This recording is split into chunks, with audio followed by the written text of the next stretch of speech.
The name says everything, fast fashion, which is they produce very fast and we are being compelled to consume very fast. The second-hand clothes market overflows into Ghana's coastline.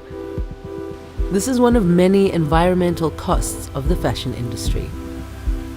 The thing is, we in Ghana are having to deal with the end of life or the post-consumer aspect of fast fashion.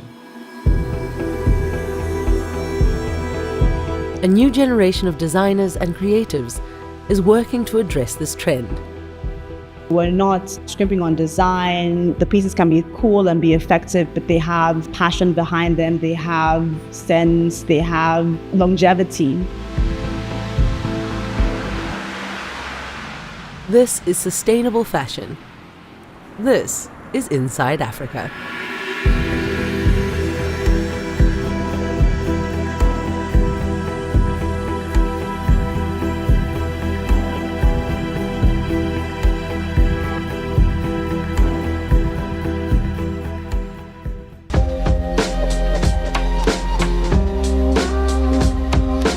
The colorful and bustling markets in Ghana's capital, Accra, are the heartbeat of informal trade in the city.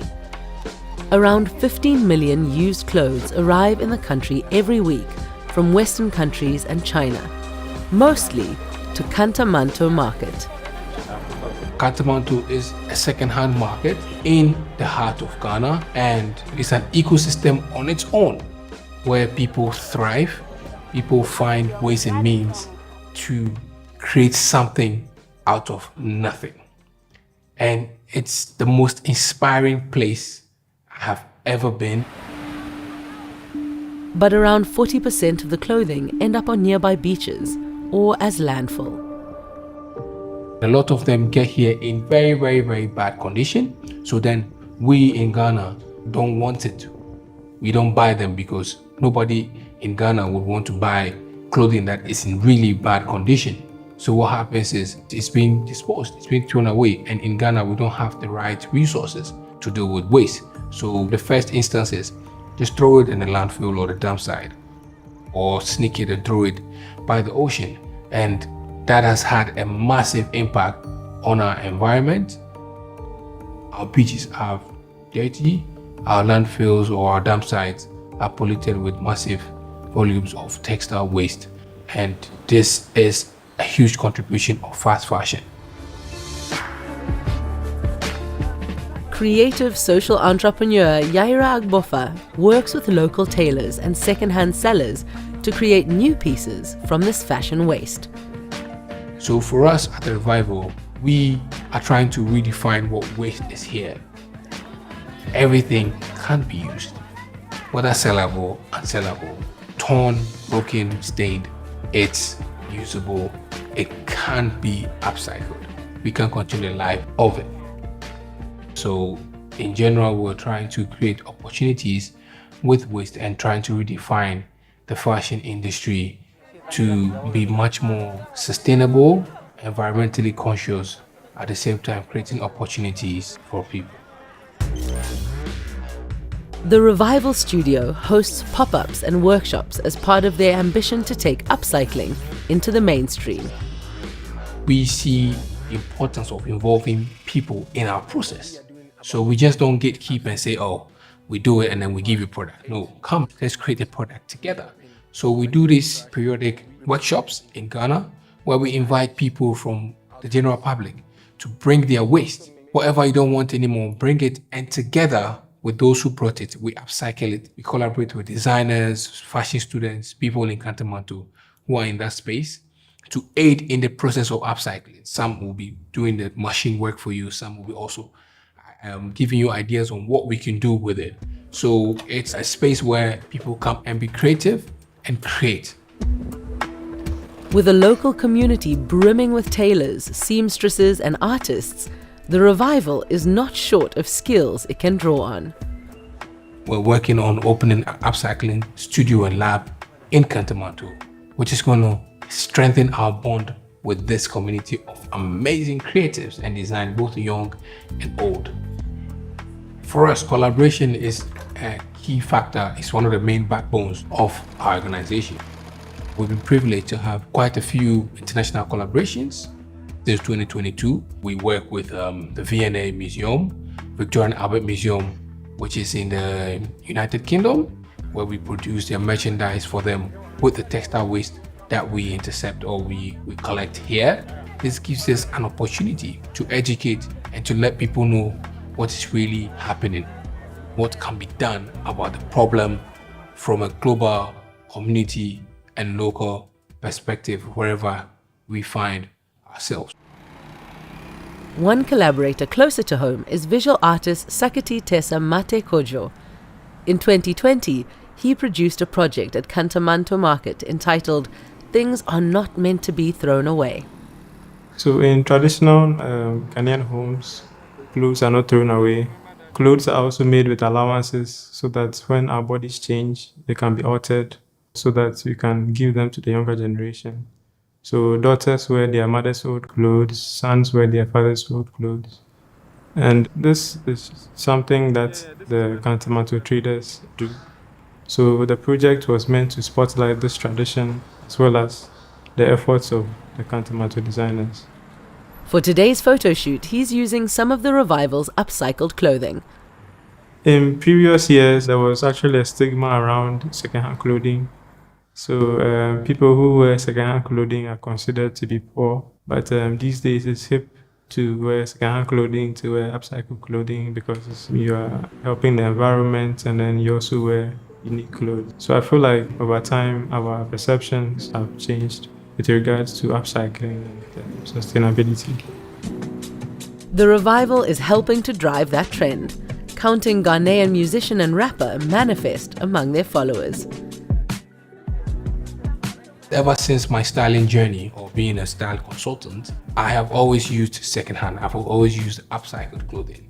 And in that journey, it gives you an opportunity to educate these celebrities, to also make them change makers. The industry ultimately takes its cue from the red carpet, and there are signs of changing sensibilities. I think sustainability and making intentional fashion choices have become so much more part of the way that people dress, and we're seeing that more, I think, in all areas, from the red carpet to the street. Even at the Met Gala this year, the whole theme was about reawakening and reawakening the archive, and a lot of celebrities on the red carpet chose to wear vintage pieces, and I thought that sends a really good message and say it's okay to wear vintage, because I think it was very much not the thing, it was always about the next new thing. And now I think there's a celebration in looking back and wearing clothes that have been worn before, clothes that have kind of collectible value.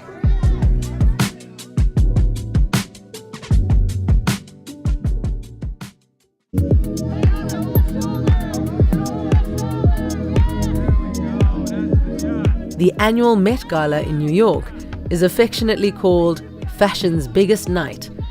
It raises money for the Metropolitan Museum of Art's Costume Institute, with this year's special exhibition featuring work by sustainability trailblazer Tori Sheju Dumai. As a designer, as a creative, I hope to show people that you can just use what you have to create beautiful and interesting pieces and objects. So I just used bits of offcuts that I would find and I would just patch them together, and it just created these dresses and these really obscure shapes. Tori Sheju is one of the industry's breakout stars, dressing Zendaya on the red carpet and Naomi Campbell on the runway. To have icons such as Naomi and Zendaya wearing these sustainable pieces, it gives them a different spin. Pieces that people may have not thought were sustainable are, and it gives sustainability a new life and I think a new meaning. Although the designer acknowledges that it has become a bit of a buzzword. It's such a word that everybody uses and just slaps on anything, and therefore it is sustainable. It's very important to have different perspectives on sustainability. That's the only way we can develop this whole term that we've created. Even having the cover for Vogue and seeing 3 Black women on that cover speaking up about sustainability, that's a lot. And I think that says a lot, especially because all our practices are so different and all our designs are so different and we are so different. You've got brands like Priya Ahluwalia, who has been addressing the fact that so much secondhand clothing has become landfill in places like West Africa, and she's been addressing those issues head on. She's done mini docs around it. She's incorporated that into her designs. The multi-award-winning Ahluwalia brand has become synonymous with sustainable high fashion, gracing the premier catwalks since the label's launch in 2018. I think that the aesthetics of Ahluwalia and like the style of the brand are just really informed by my dual heritage. I'm Indian Nigerian and born in London. And I think that there's something about the flair and the sex appeal that is very apparent when you go, like, say, out to a club in Lagos. But then also the like texture and the depth and the beauty of, you know, India and the craftsmanship in India. I think there's a real fusion there. And then there's the aesthetics I have from being a Londoner, growing up here, you know, going to school here. I think that really does affect the brand. And I think it's that kind of melting pot. Okay, then you're facing this way. Do the same thing with your arm. And then turn to look at camera. For Priya, it felt natural to build her brand with a sustainable ethos in mind. For me, sustainability is about doing things in the best way that you can for people and the planet. I think a lot of the time in fashion, people get bogged down in very specific things. So like fabrics like virgin versus recycled, or, you know, the use of polyester, which is all really important, as well as sort of like CO2 emissions and things like that. But for me, sustainability is actually a lot more rounded than that. There's so much more that goes into it because the world is an ecosystem and that affects human beings, it affects animals, it affects the atmosphere. So for me, sustainability is also about things like preserving people's culture, heritage, preserving where people live, treating people fairly. There was one collection, it was called Africa is Limitless, because I was thinking about how in Western culture, Africa is spoken about in such a homogenous way, but it's actually so vast and different. You know, North, East, South, West Africa are completely different to each other. And I wanted to use that season as an opportunity for myself to learn more about the sort of artists, creatives, architects of each nation. So it was like a huge research project for me. Priya's business sources dead stock and vintage materials through a recycling program with Microsoft.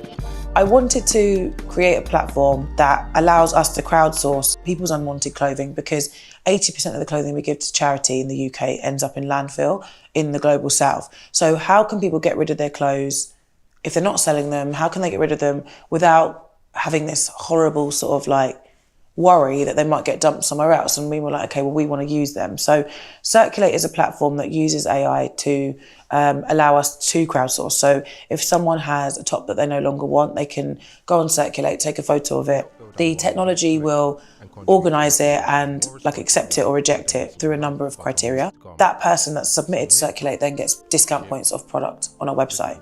So we're engaging our community in sustainability, which, you know, according to loads of research I've carried out, young people are so concerned about sustainability, but it's overwhelming and they don't know how to actively be a part of making changes.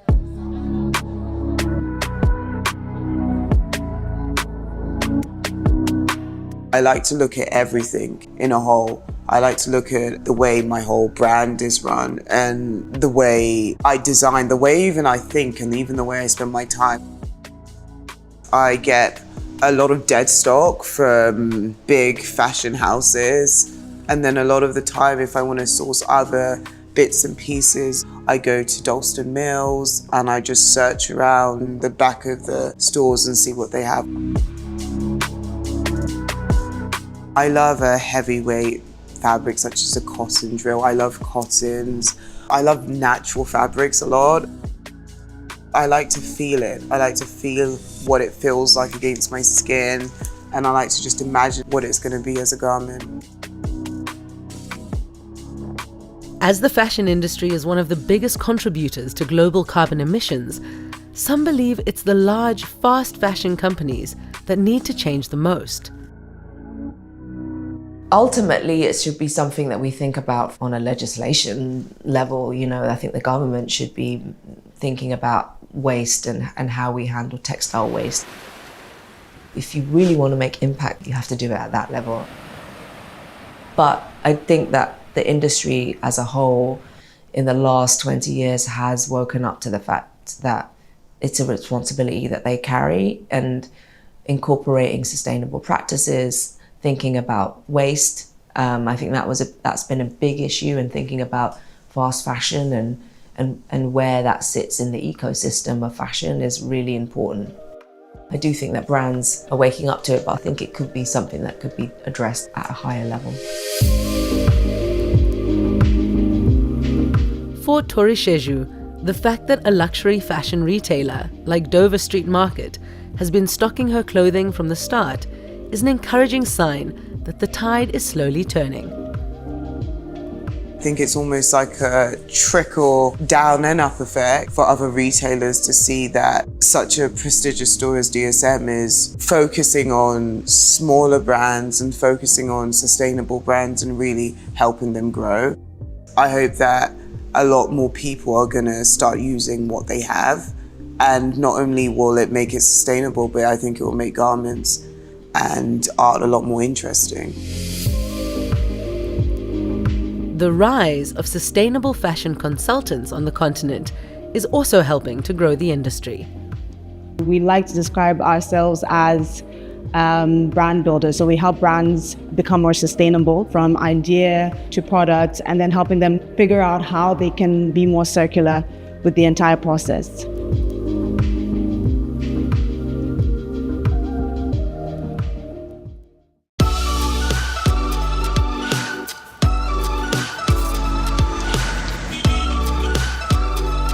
The top 3 things that a fashion brand can do to become more sustainable: think about the entire design process from the very beginning, consider your raw materials, and think about how to avoid waste.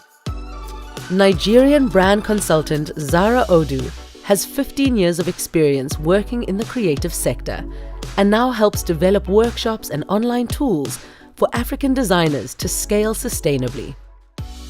A lot of the brands that we have on the continent are already sustainable in terms of how they produce. We are makers innately. However, I found through my work that there are quite a lot of gaps in terms of how we produce. So even within our traditional weaving techniques that we're very proud of, we use polyester threads to weave most of them. So again, the idea is, how do we develop natural fiber threads, cotton threads, or other agricultural threads, for example, that can be used to continue these age-old traditions and weaving techniques. So again, we are always highlighting the exceptional things that we are doing naturally, but also sort of finding solutions to some of the local problems that we have within those traditions. This Is Us is one of the biggest sustainable fashion brands Zara works with. One of the brands that I loved the most is because they are really intentional and really conscious about what they're making and how they're making it, and really just thinking very critically around what needs to be made in Nigeria. We use the early Nigerian materials and these choices. The brand uses locally grown cotton, which Nigeria was traditionally known for, and indigo heritage dyes dating back over 500 years. When I think about some of the Nigerian fabrics like Akwete, and in Ghana you have Kente, those are fabrics that are heirlooms. If we can try and kind of see value in fabrics that are hand-woven or handcrafted, maybe we'll have a sort of deeper connection to them. Maybe won't think about fashion as so disposable. All of these beautiful handcrafted fabrics and textiles that we're seeing are dying out, but there are some designers who are really committed to reviving and to modernizing them. One such designer and brand is Osei Duro. My co-founder and I came to Ghana together in 2009, and we were excited about the local textiles, and we just kept coming back and slowly built a business. We now have 20 in-house employees, over 100 dyers and sewers who we contract with. And so we're now very much a Ghanaian brand. Our team is here, our production is here. I would say our inspiration is here. So this is now very much our home. Almost everything they make is hand-dyed. We work with batikers around Accra. And because of that, we have a lot of control over our waste. We have a lot of control over the process itself. We can be really thoughtful about scale and logistics and make sure that we really minimize waste within all of our processes. The offcuts or the scraps that we do have, we have a whole bunch of different programs of how we use those. So we end up throwing almost nothing away. Something that I think is for us to focus on is the link between environmental sustainability, so let's produce less waste, and economic sustainability, so how are people supported by the work that we do. So because we are directly connected into our supply chain, we have relationships with the people who make the clothes. We're in the factories or the sewing units every day, and we have a very clear picture. You know, some brands are subcontracting to subcontractors, and they're not actually present at all where their clothes are being made. We are very present. We're in constant dialogue with everyone who's a part of our production. Osei Duro are now a well-established global brand, with clients in the US and the rest of the world, but Molly is keen to keep the numbers sustainable. Sustainable literally means you're consuming at a rate that you can continue to produce. I would say we're consistently producing below 10 or 12,000 units a year. I think something that is not talked about enough, but is starting to enter the conversation, is this idea of extended producer responsibility, so EPR, which is the idea that if I'm a big brand and I'm making millions of garments a year, they're all going to end up somewhere, and it's someone else is going to deal with the cost of that. Currently, there's nothing set up for me to have to think about that as a brand who overproduces. Molly only has to look out of her window in Accra to see the consequences of overproduction. But there are signs the industry is making some progress towards sustainability, with more designers, brands, and investments geared towards sustainable practices. Since all of this textile waste is coming in and it's being converted as much as possible, people here are finding creative ways to transform it and make it sellable. They're basically creating design solutions to someone else's problem, is really how I see it. I think there's lots to be learned from those approaches. Already, the brands are working so incredibly well with what they have. You look at the creativity and the innovation that's already coming out of the continent. If that is supported, if that is lifted up higher, if that is further developed, you can only imagine what will come from that.